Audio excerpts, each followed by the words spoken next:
hay muchos jóvenes de mi generación que son bastante devotos de la fe. Creí que los de la generación Z ya estábamos dejando la religiosidad atrás.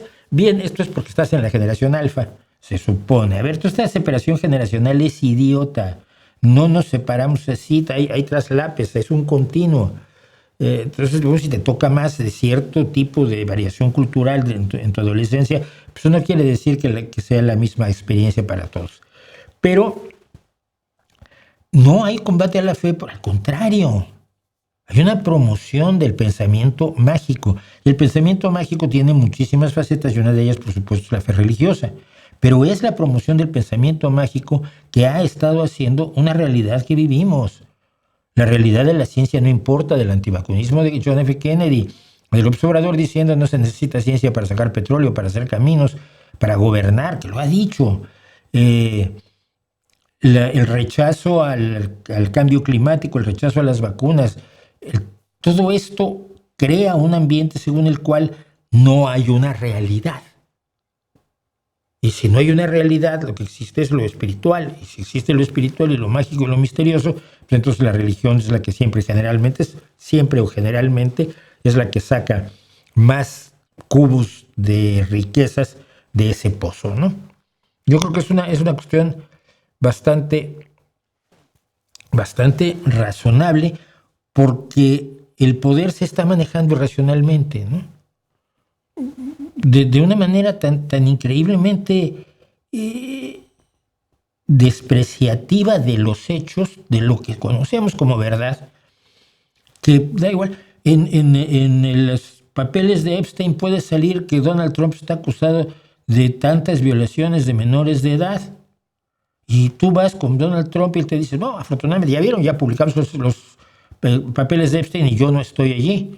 Está usted miles de veces, y muchas de ellas en declaraciones absolutamente aterradoras, de que hizo usted cosas despreciables, criminales, más allá de inmorales, inhumanas, ¿no? Pero él dice que no, que su nombre no está en los papeles de Epstein. ¿Cómo puede uno enfrentarse a una realidad que le están diciendo constantemente que no existe? Que lo que estás viendo no lo ves. Y eso entre los más jóvenes evidentemente tiene efecto. Y ese efecto es decir, si la realidad no existe, quiero a lo que está más allá de la realidad, lo sobrenatural, lo preternatural, sea el misticismo, sea el Sadhguru, sea la ley de la atracción, el mito de la Lucky Girl, por ejemplo, de la chica afortunada. La chica afortunada es una chica que hizo la historia, nació en TikTok. Es una chica que todos los días decía que le iban a ir bien las cosas y le empezaron a ir magníficamente bien. Realidad o mentira, no hay forma de saberlo. El hecho real es que entonces ella es el ejemplo de que si tú deseas realmente ciertas cosas del universo, el universo te las va a cumplir. Como si fuera el genio de la lámpara. El genio de la lámpara no existe. Entonces, en la lucha que estamos teniendo por las razones, la lucha por la razón en las ciencias, la lucha por la razón en la lucha por la razón en la supervivencia ante el cambio climático, la lucha por la razón en política, la lucha por la razón en ciencia, la lucha por la razón en salud.